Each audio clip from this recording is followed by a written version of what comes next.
Jamaica, right now, it the politics don't play such an important part in terms of violence anymore. It's not so much about the politics. I think now it's more about different gangs or the drugs or whatever.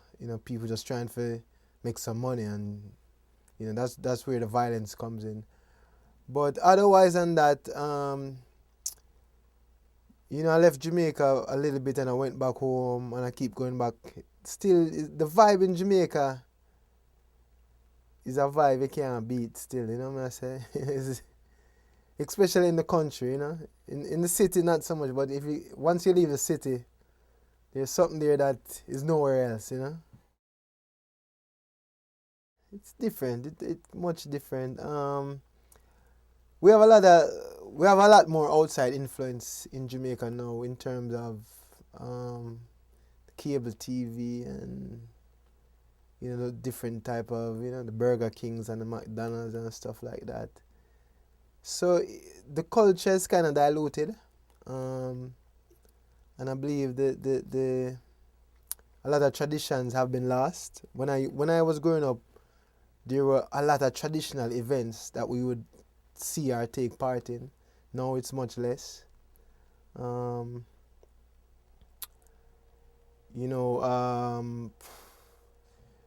and also when I was growing up around my father, the consciousness, and there was a movement for change. There was a rebellious nature, but rebellious in a positive way. No, there's a rebellious nature, but it's kind of more in a negative way. But I think I see it the same with the younger generation. I see it happen all over the world. The kids them not as disciplined, not as respectful of things. It's just the way the world is changing, and what the younger people are looking up to. They're looking more up to the materialistic, the bling and the blang and all of that type of stuff. It's happening everywhere, so Jamaica is no different, But again, I say there's still greatness there in Jamaica. That the vibe and there's something there still that is great. That those things will never overshadow. The negative will never overshadow the positive things of Jamaica. I mean, I do have ideas to kind of find some way to keep the younger generation in tune with their past in Jamaica. Because as a musician, there's something in my mind that I want the younger youths to know about the generation of musicians that were before even me. And they don't. I'm telling you right now, they don't even know some of the greats who led the way. I mean, my father is a popular icon, and they know him. But there's others who was in his generation that I don't think they even understand who they are and where the music coming from. So that's another kind of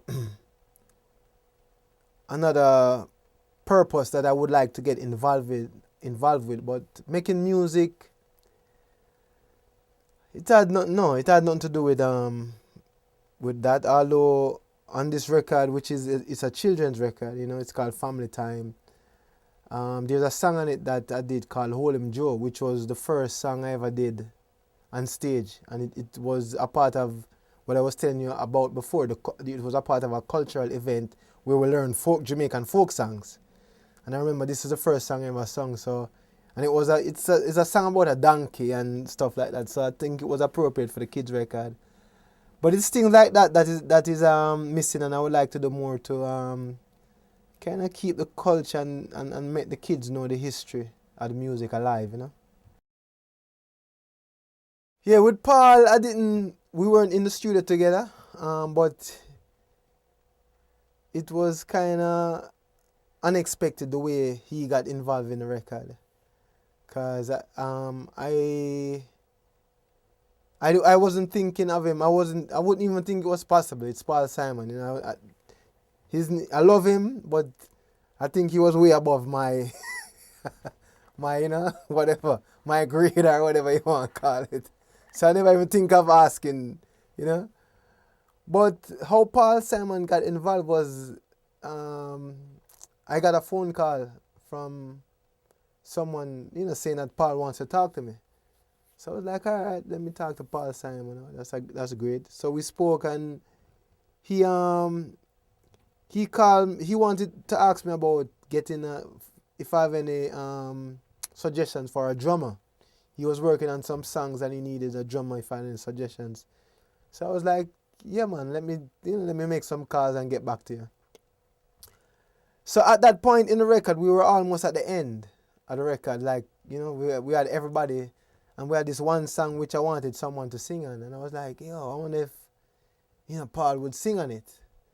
So I said, hey, I was too shy to ask myself. You know, I'm not that. I'm not that type of person. So I was like, can the person that called us ask him if so it worked out that way, you know, unexpectedly, but it was a great privilege and pleasure. With Willie again, Paul and Willie Nelson are like, it's like my father. You know, I see them as father figures in my world, you know. Willie, someone who I always wanted to do something with and who was inspired me to write songs also, Willie. And Dan was who I was working with on the record. You know, he had done some songs with Willie before. So I asked Dan, you know, check Willie if him would have liked to jump on the record. And he said yes. We met Willie in San Diego. We went to a hotel room and we recorded in the hotel room. And that was a great experience to finally meet Willie and just be around his vibe and energy. Very special. Jack Johnson, I didn't see him, you know, we exchanged some emails and it was cool. But I think what really made me cool with asking other artists was that it was a children's record. I don't think I would have asked if it was just a regular Ziggy Marley record, that's just a normal thing. I wouldn't have asked anyone to come and do it. I'm not like that. But because it's children and stuff like that, I say, you know, maybe people would do it because it's a children thing or whatever. So that worked out well for me. There were so many things that inspired me to do this. And, you know, I think one of the main things was having young kids and being exposed to this world of children music and what's on TV. And it really started out with me having an idea. I want to do an animation series for kids that's going to teach them concepts like unity, love, charity and things like that. Trying to as I see it, put more consciousness into the children's world of entertainment and music. So that's where it really started. And then I've always been a part of that world anyway. I've done songs for Dora the Explorer. I've done songs for Arthur. I've been on Sesame Street. So I've always been a part of it. And, you know, eventually with my younger kids, I thought I could add something to that world that would be a little bit different than what's out there now and a little bit more conscious in terms of putting across my philosophies and ideas of, you know, the world and children and things like that for kids that the family could relate to as well, not just the children. So it's not just music that children alone. So it's not like the Chipmunks are, you know, not like that. It's like music where the whole family can enjoy. But the songs were written with children in mind to get across certain ideas in a simple way that, you know, some child might understand it. Not anymore. I used to. It used to be a part of me. But now I'm a spiritual musician. I think there has been enough political musicians, and I think everything that can be said has been said about political, social things, you know. And there's still some more to be said, but not much. few years ago I decided to change direction. I was inspired to change direction just by searching and reading and trying to understand what's my purpose here on earth, in this music business. I decided to focus more on the spiritual side of our lives, in music. So that's why the last record was Love Is My Religion, I think if I'm serious about affecting people with music, I have to affect people on a human to human level, not on a grand social idea or a political idea. It has to be a human being idea. So we are talking about what's inside of a human being. Each of us have to have some change within us. We can't change the political or the social system of the world unless we change inside of us as individuals. And that's the direction I am on now, which I call spiritual, Love is my religion. That's, and that's after years of research, what I'm saying?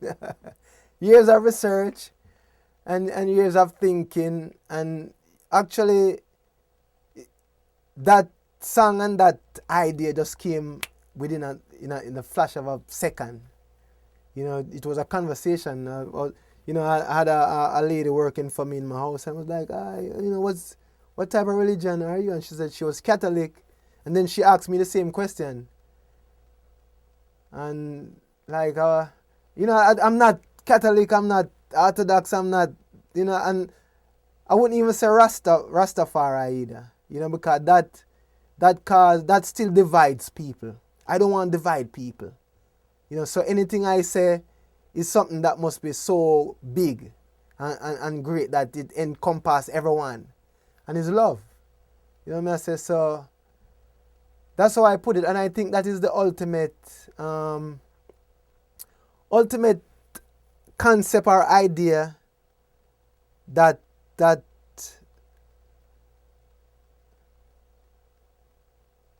we can have in terms of what we think God is about, or whichever name you want to call it. These other things like, these other, Judaism, Christianity, Islam, all of these things are branches. The root is love. And that is where I went. I went straight to the root. I forgot the branches. I went straight to the root. So that is how I see it. That is after, as I say, years of research and studying and going through different phases of mental evolution, mental and consciousness evolution. Not just believing in a book or believing in a certain idea, being willing to think for yourself and, formulate your own ideas. I say not, though the other stuffs are good fundamentals, but it's not, we still have to evolve. That's how we are created. We're created to evolve. So we can't just believe in that the answer is in this book or in this one idea that the masses must believe in. Each individual must evolve themselves, spiritually and consciously. Very serious. I mean, I grew up in it. My father, my mother. I grew up in we moved a lot around, but I went to schools that was just for kids, Rastafari kids. I grew up in communities that was just Rastafari. I went to ceremonies and stuff like that. And, my father, I learned from my father, and that's where it all began. But I must say that what I am saying is not to put down any other, these concepts of what, whether you call it Rastafari, Judaism, or Christianity, whatever. What I am saying is to complete it, to complete the concept. Those concepts are unfinished. Love is the completion of the concept. And that's what I'm saying. So it's not to put them down, but to complete them now, make it fulfill them and make them grow into this love, which is the truth. You know, but yeah, we grew up pretty thick in our culture, you know. Yeah, I think it's a lack of leadership and a lack of the willingness to evolve.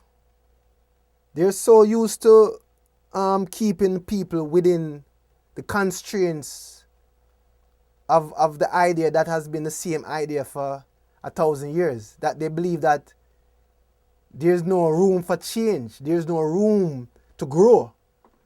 And if we're talking about this idea of God, which is supposed to be infinite, then there's no way that there's no room to grow, because infinity is endless. So there must be more room to understand more and to evolve the way we think about this idea. So that is a lack of leadership in this world of religion and in this world of idea of God, where it is very stagnant.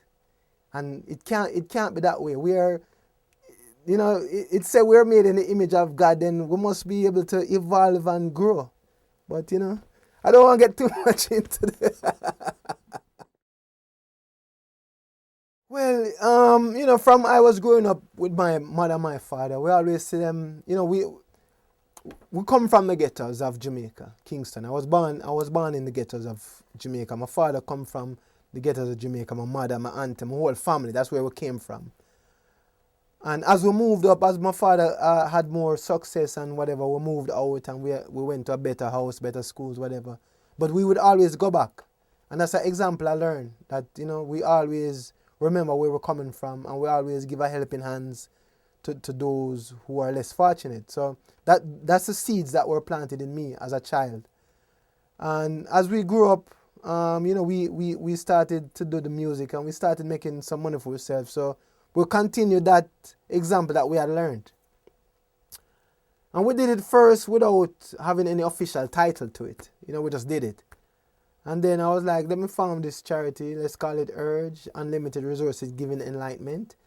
And let's see if anyone else is willing to, you know, help us in what we're doing. And basically now what I've done is, after doing it for many years and realizing that, yo, you know, giving, you know, because we just used to give money to people.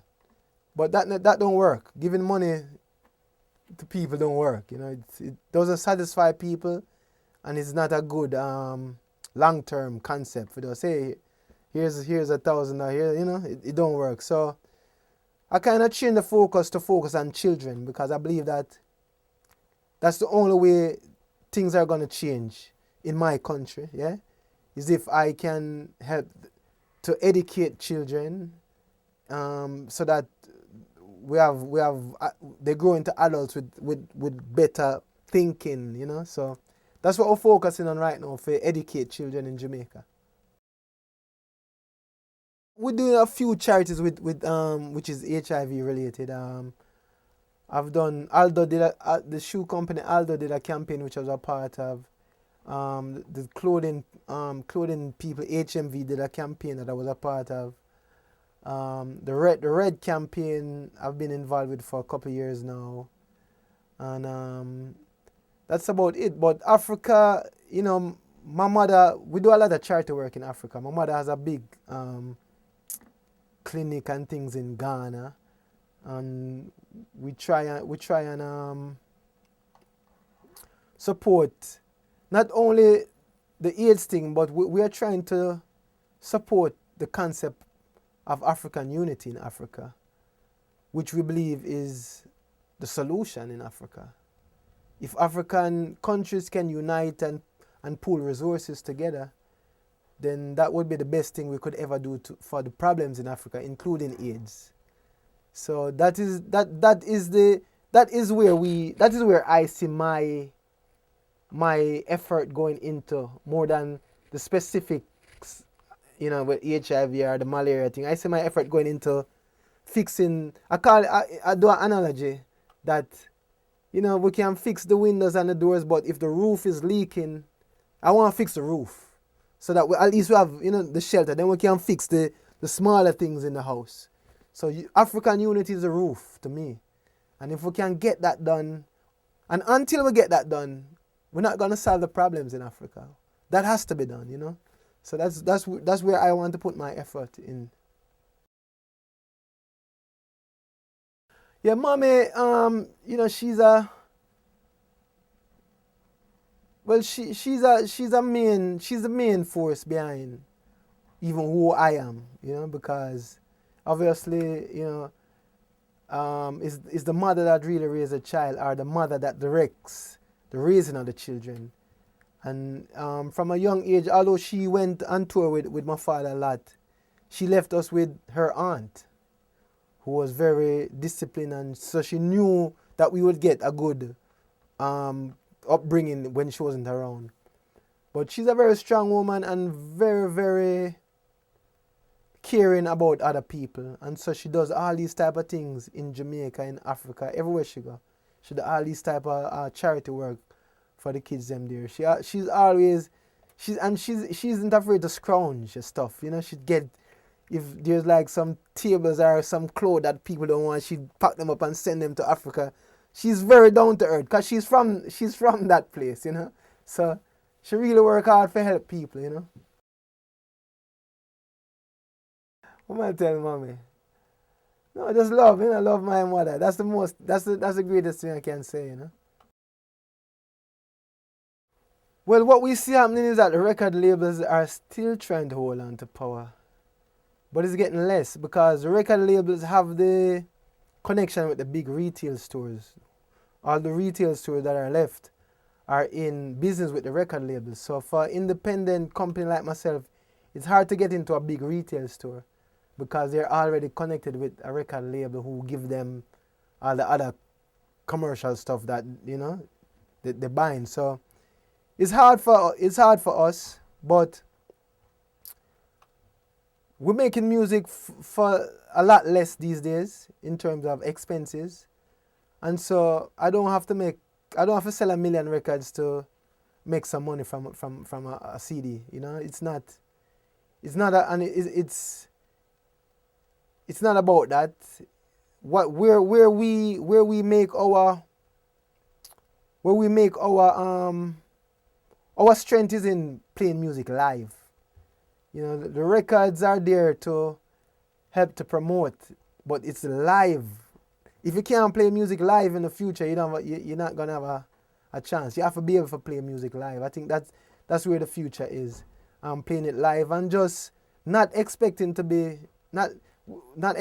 to sell 10 million records. I don't have to sell 10 million records to be able to be successful, to be able to be credible, or to be able to be loved by people. I haven't sold 10 million records, but people know me because of the substance of the music that I do and the meaning of the music. That becomes much more important now and gives us longevity. That is where those who come and go with the flight of what's hot and trends, they don't last forever. What we do lasts forever because what we're saying, there's meaning to it, and that is how we see it. We see music becoming more now important for what it means to people. It's going to get more. It's going to go in that direction. People want more than just the pop culture, I guess you would call it. And that's how we see it. I mean, the internet is going to play a big part for us, you know. But again, it's live. It's playing music live. That's how we're going to connect with people, and that's how we're going to be around for a long time, doing great live shows, you know. Yeah, you should, but I think whether them legalized or not, it's not stopping anyone. You know what I'm saying? You know what I mean? It's a plant, but I think what's most important than even pot is hemp. Why? Because pot, yeah, people smoke, you know, marijuana or whatever, but hemp can save the planet. I'm not talking about smoking it now. I'm talking about hemp can save the world. You know, in the Bible it says God give us these herbs that we must use, these plants. This is a gift that we are neglecting to use. So in my mind, the marijuana struggle or the pot struggle is good, but the hemp struggle, that is what is going to save the planet. You know, because this plant can do everything we need it to do. Fuel, clothes, you know, and it helps the soil, it regenerates the soil. That means when you plant hemp and you take out that crop, when you put in the corn or the peas or the potato, it flourishes even more. So I think there needs to be something going on about hemp too, not just the smoking of this plant. The smoking, for me, the smoking is a very spiritual, sacramental, private thing. But if we talk about to help the whole earth, we talk about using the hemp plant to do all of these things that it can do. And I don't see why that is a problem for governments to legalize the hemp plant itself. You know what I say? So we have to think about that. You know, don't let the marijuana side of it hide the bigger side of it. You know what I say to you? So we have to keep that in mind, you know. Well, I think just as we speak of roots, I think the basic foundation of it will always be there, which is what I do. You know, everything I do, the foundation is reggae. But as a free thinker and as an artist, I must not be constrained to anyone's idea of what reggae is, because as an artist, I keep the right to make the music, you know, not to fit what I'm calling the status quo of what it should be, but the right to do what I want to do with the music, you know. And if people out there listening want to call it a reggae or not, that's their problem. I call it reggae because I made it and I know what's underneath it. You know what I'm saying? So the progression of reggae will be something that will remain in the individual artist's hand. I don't see the foundation of it changing. That can't change. And I don't see it ever being a move where the whole music change and everybody doing this. This is reggae now and that's what everybody's doing. That's not going to happen. Again, the foundation has already been set. All we can do now is put in our individual creativity over that. And that's going to be up to each individual. And, you know, then we can talk about, hey, Ziggy, what you doing with the reggae? And, hey, I'm adding some African things and I'm doing this and that's my reggae. Hey, Mr. Whatever, what are you doing with reggae? Oh, I'm doing this is my reggae. You know, that's what it's going to be, you know what I'm saying? But reggae music will be significant as long as it keeps its soul, which is what I call the roots. That's very important. What a lot of things happening now in the music industry has no soul. It has good beats and it has a lot of excitement, but it has no soul. And it can't live without soul. You need a soul to live. And so I think that's a part of my job, to keep the soul in it, but not to be stagnant. As long as the soul is there, I can be creative and I can be free enough to do other things on that root, on that foundation, you know what I mean? What have I been listening? I haven't been listening to anything much lately, but you know, I have some few that's been my favorite for a while now, you know, and friends of mine too, you know. Ben Harper, Michael Franti, you know, and I like Beyonce's last song, which was what, Put a Ring on It, or Put a Ring. I like that. I like that. That's a good message for the women, for the girls, you know. That's the type of stuff I would like to hear more of from that side of the music world. Something that means something more than the entertainment side, but giving the kids them a good message. You know, for the younger women them, that, you know, marriage and, you know, being respected and things like that is very important. So I like that. And every now and again there's maybe one song that I like, you know, from an artist, but I listen to a lot of African music, you know, and I still listen to my father a lot. I love my father music, you know. No, actually, everything for a reason in my life. I don't know about anyone else's life, but in my life, everything for a reason. And even bad things is for a reason that who knows, it might turn out for be something else. But you know, I don't fight creativity. I don't fight against not being creative. If I'm not being creative, I'm not forcing it. That's it. I'm chilling. You know what I'm saying? What inspired me, yeah, I want to say is God, you know, Jah. But I want to put it a different way and say it's the universe. You know, it's this thing that we don't know what it's called. Some people call it God and people have different names for it. I don't know what it. Call it whatever you want to call it. I don't know. Sometimes I just say the universe. That's what I call it at times. And that's what inspires me. You know, the universe. So that's it. You know what I mean? My kids. As I said before, back in the days, and maybe every now and again, there is some social thing that will spark a song. You know, maybe a song about justice or a song about human rights. Or every now and again, there's something happening in the world where I write a song inspired by what's happening. But a lot of times now, I'm writing songs that have to do with love, that have to do with establishing re-establishing our connection to the universe, our spirituality, you know, reconnecting our consciousness to the universe. It has nothing to do with physical things, or social things, or political things. It's all to do with spiritual things. And that's where I love to write songs the most, in that place. Not in the political, social thing. I like to write songs in that spiritual place. That gives me the best feeling, you know. The best advice I ever received.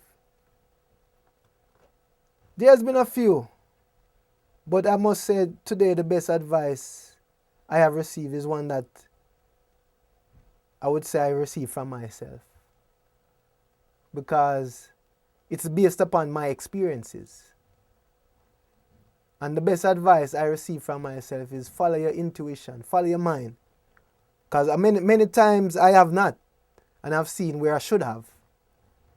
So you know, each individual, to each his own. It's not, sometimes not everybody's intuition is on thing, but where I am today in my life, my intuition, I should follow it. And that is the advice I get from that inner voice inside of me. You know, that speaks. There's a voice inside of me that speaks the truth. And I must always listen to that voice. If I did, my knee wouldn't be injured right now. That's the lesson. That's the lesson, Ziggy, listen to. That's the lesson. That's what I'm talking about. I learned something, you know.